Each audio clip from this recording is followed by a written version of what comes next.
네, 안녕하세요. 저는 서울미즈병원 산부인과 이은지 과장입니다.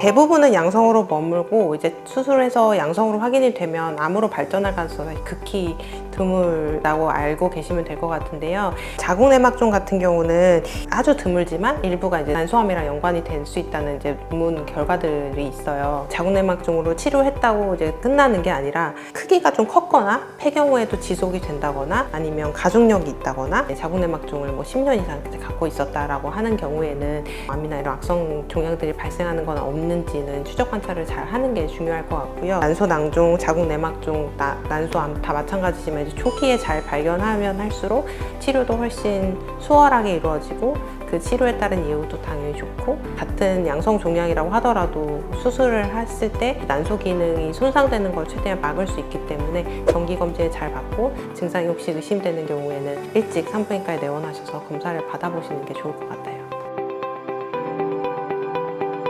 조그만한 자궁이랑 난소가 골반 복강 안에 이제 깊숙이 위치해 있다 보니까 사실 난소암은 증상이 대부분 초기에는 없는 경우들이 많아요. 발병률이 높은 암은 아니지만 발병했을 때 치사율이 높은 이제 암이라고 좀 이해를 하시면 될 것 같고요. 그러한 이유가 이제 조기에 발견하면서 예후가 좋을 수 있는데 대부분 증상이 발생했을 때는 이미 3기 이상 진행이 돼 있는 경우들이 많기 때문에 예후가 좀 안 좋게 알려진 것 같아요. 난소암이 1기에 발견되는 경우는 10% 이하고요. 대부분 3기 이상에서 발견되는 게 이제 70% 이상이에요. 그래서 난소암이 초기 1기에 발견되면 생존율이 90% 이상으로 알려져 있지만 3기 이상에서 발견되는 경우에 재발률이 이제 50% 이상, 4기인 경우는 80% 이상이기 때문에 그래서 이제 사실 예후가 안 좋고 침묵의 살인자라고 불리는 게 그러한 이유들 때문인 것 같아요.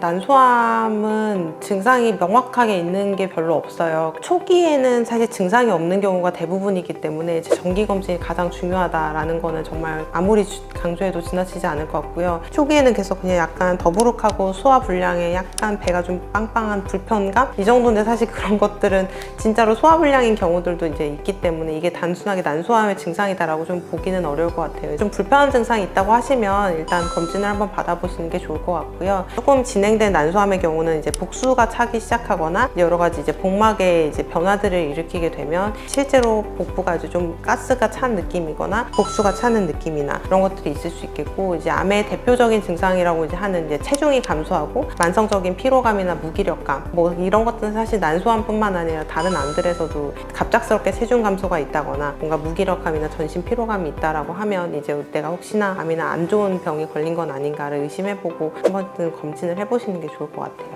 약간 더부룩한 느낌은 그냥 먹고 나서도 있을 수 있는 증상이라서 난소암인가라는 생각을 하긴 진짜 거의 어려워요. 맞아요. 사실 그래서 이 난소암이 진단이 어렵고 진단도 늦고 한 이유가 좀 그런 것들인 것 같아요. 그래서 임상에서 이제 경험해 보면 이제 여성 환자분들이 이제 소화가 잘 안 되니까 계속 내과에서 뭔가 소화제를 처방받고 이렇게 하다가 진단이 늦어지는 경우들이 좀 종종 있더라고요. 실제로 난소암이 이전보다는 많이 늘어나고 있어요. 2000년대 초반에는 1000명에서 이제 1500명 정도였던 게 2017년도 2700건, 2022년도에 3000건 이상으로 이제 난소암이 실제로 발병률이 굉장히 늘어나고 있고, 이러한 것들은 이제 배란이랑 원인이 돼서 이제 배란 횟수가 늘어나게 되면 당연히 난소에 자극이 될 수밖에 없고, 그런 것들이 난소암의 유병률을 높이는 원인이 될 수 있겠고요. 이러한 것들은 이제 초경이 빨라지는 것, 그 다음에 이제 늦은 결혼이랑 늦은 출산으로 인해서 그런 임신과 출산의 경험이 없는 여성들이 많아지기 때문에 그런 배란 횟수가 늘어나게 되면서 그런 것들이 이제 영향을 줄 수가 있겠고, 그 외에도 여러 가지 환경 호르몬이라든지 여러 가지 환경 변화들, 이런 것들이 이제 난소암의 발생을 좀 높이는 원인이 되는 것 같아요. 원장님이 생각하시는 난소암의 원인은 뭐라고 생각하시나요?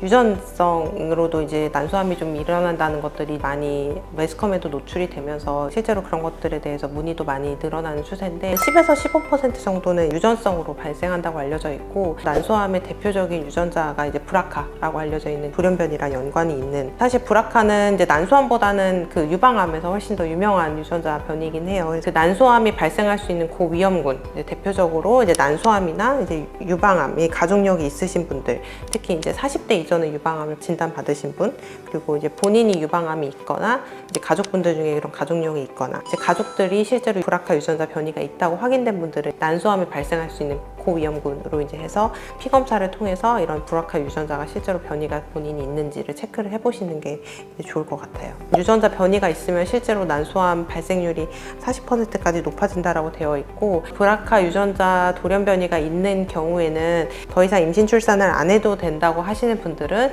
이제 예방적으로 난소를 절제하는 난소 난관 절제술을 하기도 하고, 아니면 그 이전의 경우에는 초음파 검사나 종양표지자 검사를 이제 주기적으로 해서 혹시나 이제 난소에 혹이 생기거나 악성 종양이 생기진 않는지 정기 검진을 잘 받으시는 게 중요합니다. 난소를 절제하게 되면 어쨌든 폐경을 맞게 되는 거나 마찬가지잖아요. 맞아요. 네.